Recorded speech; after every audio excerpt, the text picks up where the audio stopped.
A very good evening to you. Welcome to tonight's edition of Wealth Management and You here on Classic FM 97.3, the only station that plays every song you know. 5:30, you know what's what. I'd like to say a warm welcome to Raphael Emenion for tonight's edition of the show. Hi, Raphael. Hi, Chico. How you doing? I'm not doing too badly. Chico Okay, weekend. Said I shouldn't be excited anymore till 1st of June, so I'll be calm. And that was him plugging it. But we shan't be taken in a direction we'd rather not go. And we've had words of wisdom from our guest on the show today. She's a certified trust and estate practitioner, Mofoluke Keshiru, who's in the studio with us. Hi, Mofoluke. Welcome to the show. Hello, Chico. Good day, everyone. Right. Our topic today is Raphael. We're discussing wills and probate. Wills, trusts, insurance, and family office. So we're just looking at the tools for The tools in legacy. estate planning, wills, trust, insurance, and family office. Correct. My bad, my eyes are failing me, but I'll be okay. All right. So, where do we start today? It's usually heard you hear it said that people to get a will once they start working and acquiring assets. You've said that a few times on the show in the past. Yep. Raphael. Assets which necessarily don't have to be physical assets, but monetary, like bank accounts, pension accounts, etc. So we're going to start there. What's your take on this? And I suspect I know what you're going to say, but please tell us anyway. Okay, thank you very much for that question. I tell people, just like you rightly said, or you rightly suspected, I tell people immediately you start working, you start earning, you should have a will. Because a lot of these things we leave to chance. Because you're earning maybe 100,000, or maybe even your grandparents left you some type of asset, and you think, oh, it's just for my grandparents, maybe a flat, maybe a piece of land, some things that we generally consider to be inconsequential or not big enough to constitute what we own, or an estate or assets that is significant. These are things that you own, and eventuality doesn't give any sort of notice that, oh, it's going to happen on the 3rd or the 4th, or whenever. It's important that you take that step towards writing a will. An easy will to start off: your bank account, your pension, retirement savings account, maybe that gift from your grandparents, from an uncle, aunt. You put it in the will, and you state who you desire to own, or you desire to pass on the assets to. It's as simple as that. And it goes beyond just writing something down. It's not a will recognized by law until it's like fully registered, right?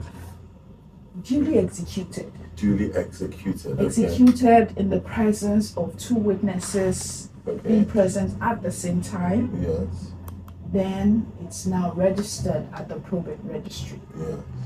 The beautiful thing is the law also allows that, when the right of the will passes, you still have about 30 days to lodge the will of the deceased.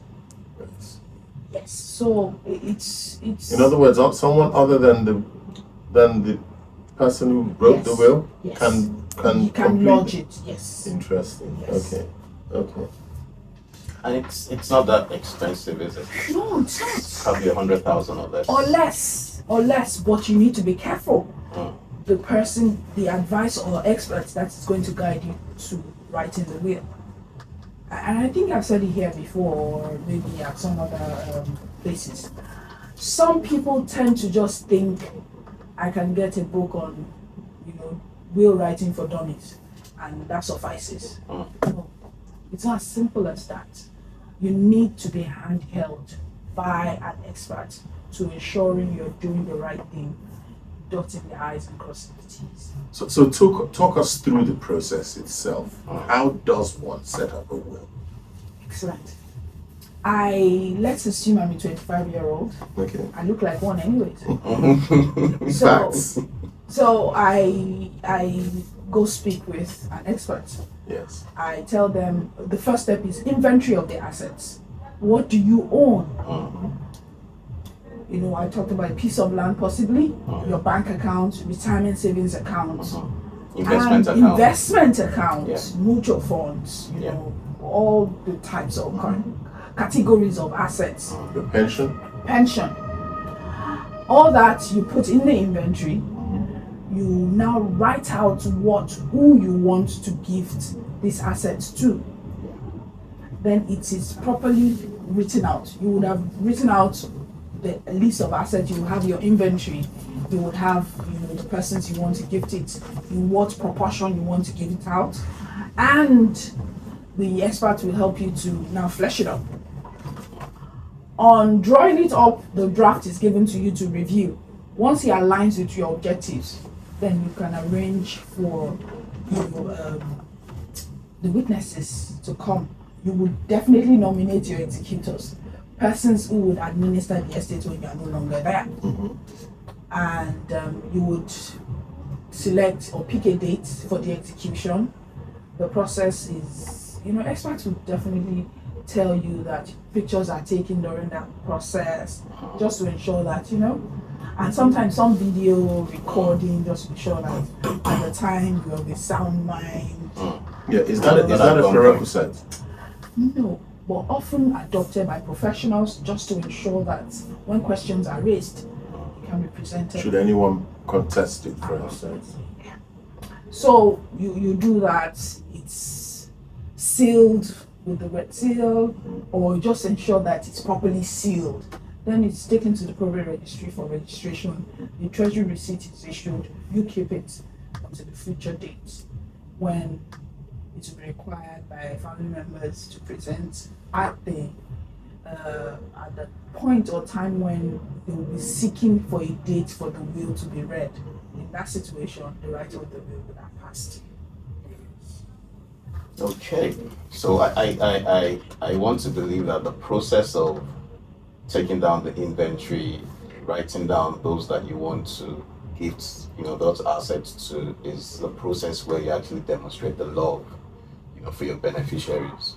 Absolutely. That's where it really comes out. Absolutely, because really, how else can you show that you actually love your family? If you are just leaving things to chance, you are saying, oh, they'll take care of themselves, and they are. When eventuality happens, you are no longer there. They are scrambling to know, okay, at some point he mentioned he had a trust, or at some point he mentioned he had a mutual fund. They don't know which assets company or asset management company the investment is with. They are just going here and there, trying to seek, collate, gather assets. It's really very cumbersome, and it's not proper. So verbal versus legal documentation is verbal to the extent that, oh, I love you guys. However, I've taken steps to ensure things are tidied up. Some of the decisions I've taken is to ensure that, you know, the unity in the family is, you know, continues. And my blood and sweat that I've put to acquiring these few assets is just to ensure that you do not suffer when I'm no longer in the picture. Yes. okay. So we've looked at will, and my understanding from your explanation so far is that this takes effect after one passes. Yes. So are there tools that can come to play, you know, before one passes on? Oh yes. In your lifetime, you can set up a living trust. Okay. And that kicks in the lifetime of the person that creates the trust. Okay. A settler. You move assets to the trust. You tell the trustee what the objectives of the trust are. You can have education, you can have healthcare, you can have welfare, you can have lifestyle, You can have, for those that own businesses, you can have even your business succession plan, even part of, that living trust arrangement that you create. It can be as robust as you want it. And it is usually tailored to the objectives of the sponsor, of the settler of the trust. Taking into consideration, the types of assets owned by the person, the beneficiaries, the stage of life the person is, the category or the ages of the children, if they're still of school-going age, the business, how should it transcend or outlive the founder of the business. And yes, indeed, the living trust. Okay. I know Chico once said that, he painted a scenario in one of the shows that someone got an inheritance, and maybe because they're not of age or because they're not mature enough, they got quite sizable piece of inheritance, maybe ran into billions, and within a couple of years, everything was gone, and this person returned to the original state, of not having anything. So is there a tool that can also help in terms of maybe, this could be minors, this could be even adults, but they're just not prepared, to receive that sort of sizable inheritance, So are there tools that could help in terms of maybe education, or maybe just help to manage, how those assets are transferred, to that individual? Could it be the same living trust or? Yes, thank you for that. And I must tell you, we have a few that we are currently, managing, where, the patriarch left some real estate assets, and they sold everything. And the beauty My is that Ferrari. he assigned, My Ferrari, I take he that was friend able to to Dubai. assign to each beneficiary a certain number of assets, real estate assets in choice areas. And this particular beneficiary, one of the beneficiaries, sold everything and only left with the pool. They still have financial assets in the pool. So if he had a way, maybe he would have probably taken out, but sold everything. Now he's left with nothing with respect to the real estate assets. Yes. And in responding directly to your question, a living trust can help achieve that. In the case of a minor, for instance, you can create a structure or a plan whereby you will be specific as to how and when that beneficiary can access the funds. And we often do not recommend, as an expert, I would not recommend that you give such huge lump sum to anyone, be it a minor, an adult. You know how it is when you don't work for something. The first thing in your mind, for someone like me, I've been eyeing a Birkin for a long time. If I get billions, for instance, I will probably get an orange Birkin first and foremost, which would be ridiculous. Because You actually can't get a Birkin if you have to wait for a really long time. Really? Okay, I'll have to think about that. But you can structure it. Milestone payouts. Yeah.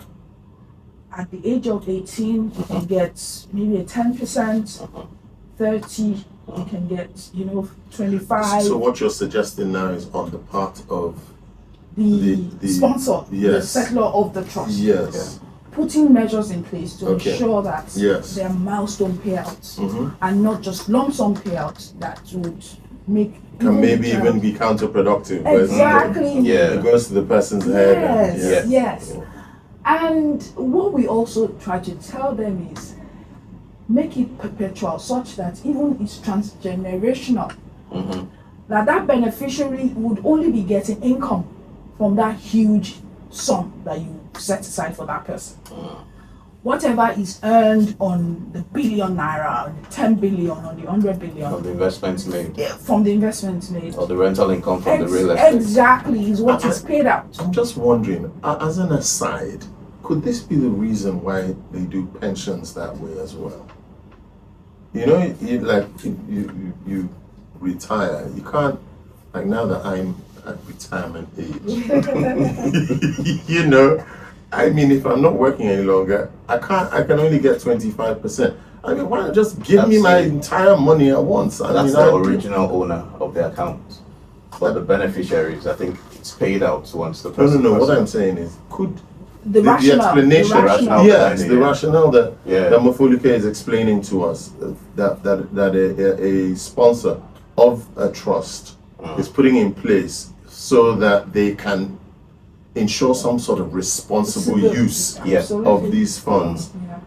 Could that be the rationale behind why pensions are done like that as well? Because otherwise, just give the retiree his money and Yes. Because I've even seen I some agree, adverts. yes. I've seen some adverts where you say you don't eat your seed while you are still in your youth. Yes. Just ensure that you set some aside. I've seen situations where the pension, when it just started, there's some companies that had their pension and they had to pass it on to the PFA to manage, and they had the same rules that was guiding it when it was being managed at the company level, was still the same rules that apply. Okay. So there was this guy that, got early retirement, and he was meant to take, I think, almost about everything, and he was paid everything. And within a couple of months, everything was gone. He took a second wife to Dubai, and then he came back in a couple of months to say, I'm still supposed to have some money.